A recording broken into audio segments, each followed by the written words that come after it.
What's up, Internet? Kevin here, bringing you guys a review a little bit later than I originally planned. E3 really derailed a lot of my other work, but I'm really stubborn, better late than never, so finally, here is my full review of Watch Dogs, available on PS3, PS4, Xbox 360, Xbox One, Wii U, and the PC. All the gameplay you're going to be seeing here, as well as my personal experience on the game, is based on the PC version. So let's start off by getting the one really big, obvious elephant in the room out of the way about this game. Watch Dogs looks nothing like what we were originally shown or promised back in E3 of 2012. And in fact, there's even mods coming out already making use of unused files in Watch Dogs to make it look like it was originally promised to look like, while those of you on console are basically stuck with what they gave you. There has been talk of performance updates for the console versions as time goes on, but the fact of the matter is that as the game ships, Watch Dogs is nothing like what we originally promised as far as it goes visually. And even for how it looks, the frame rate and just how it runs overall is just really sluggish. That being said, a belief that I've always held for myself is that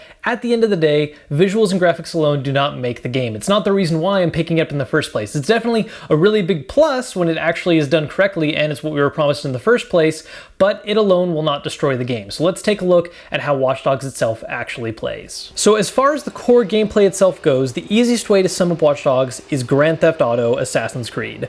The gore gameplay is pretty familiar to anyone that's played a Grand Theft Auto title or a similar open city focused game. With the one thing really setting Watch Dogs apart is its focus on hacking, which really comes down to just pressing X while looking at something and interact with it in some way, whether it's steal money from a person's account, interact with an object at range, or hack from camera to camera. Otherwise, this is all pretty much very familiar territory. Gunplay is decent, making use of cover controls and a focus mode to make lining up headshots super easy. Stealth gameplay is actually pretty good up until you figure out how abusive some powers are, namely blackout.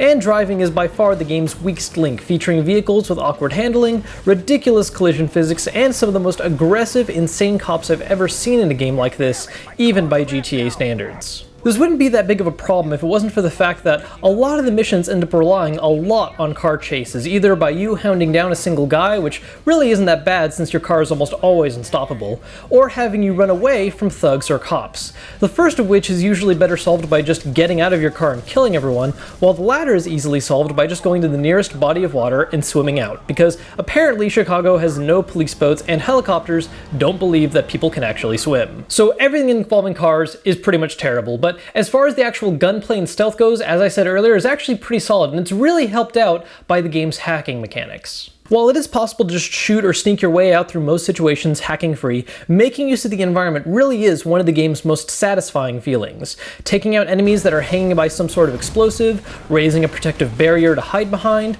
or even just using cameras to scope out enemy locations and remotely take them down before even setting foot on restricted territory. Cameras are actually some of the most interesting parts of the game for me, using them to scope out enemy bases or leading other characters to safety, or just figuring out really complex ways to find a switch you need to hit to move on.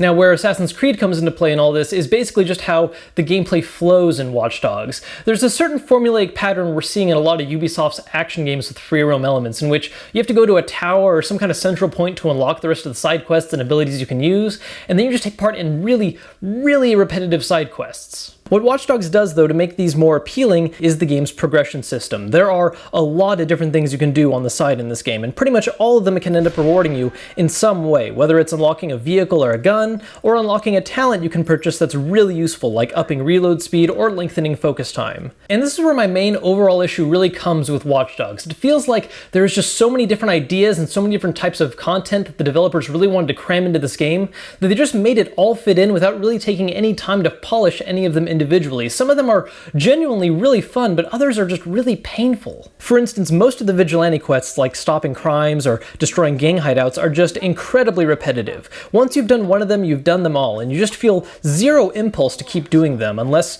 you really want to get a certain weapon or talent unlocked, which just ends up feeling tedious. On the other hand, though, you have stuff like the digital trips, especially Spider Tank, which are really fun, fully developed side minigames that I actually found more enjoyable than most of the core game. Then there's the game's multiplayer modes, which were really hit and miss for me. The main multiplayer option is invasion and hacking, in which a player can invade another one's world quietly, and they can start tailing or hacking into the other player's system, forcing a cat and mouse situation where the invader tries to hide but stay in range, while the home player searches for them. There's other modes too, like racing featuring the use of hackable obstacles, 3v3 E3 competitive matches focused on decryption, and even the ability to just have multiple players share one world to free roam around in. Free roam options are great for doing things with friends, but honestly, I didn't care that much at all for the main hacking minigame, especially as the invadee, mostly just because whether you win or lose, it just feels like it was an interruption to what you were trying to do in the single player game. And it wasn't even that interesting of an interruption, because now you just have to spend time running around and just look at the right person, or if you're in the invader, just find a stupid easy spot to hide in plain sight and just watch while the other person runs around blind. I can see what they were trying to do here in terms of trying to make a sort of spy versus spy minigame, which is really cool sounding in concept, but the way it was implemented in a free roam open world just didn't really work in my opinion. In the end, my final thoughts on Watch Dogs is exactly what I said earlier. There's just a lot of stuff crammed in here all at once, some of which works, some of which doesn't, and just doesn't feel like any of it got the full degree of attention it needed. I don't want to give you guys an overall super negative look at the game. It's still fun to play, and the single player story was a lot better than I expected it to be, and some of the game's side content is really enjoyable and worth playing. If you're looking for a game to do some fun, silly free roam stuff in, then there's other games in this genre that have handled it better.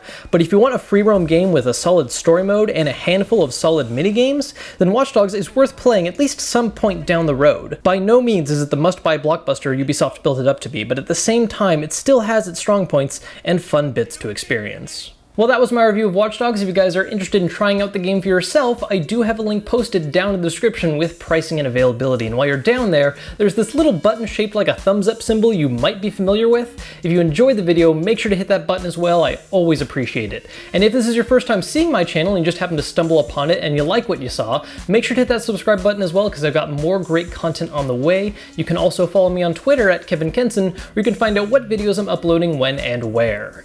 As always, guys, thank you so much for watching the channel. Until next time, I'm Kevin Kenson, and I'll see you later.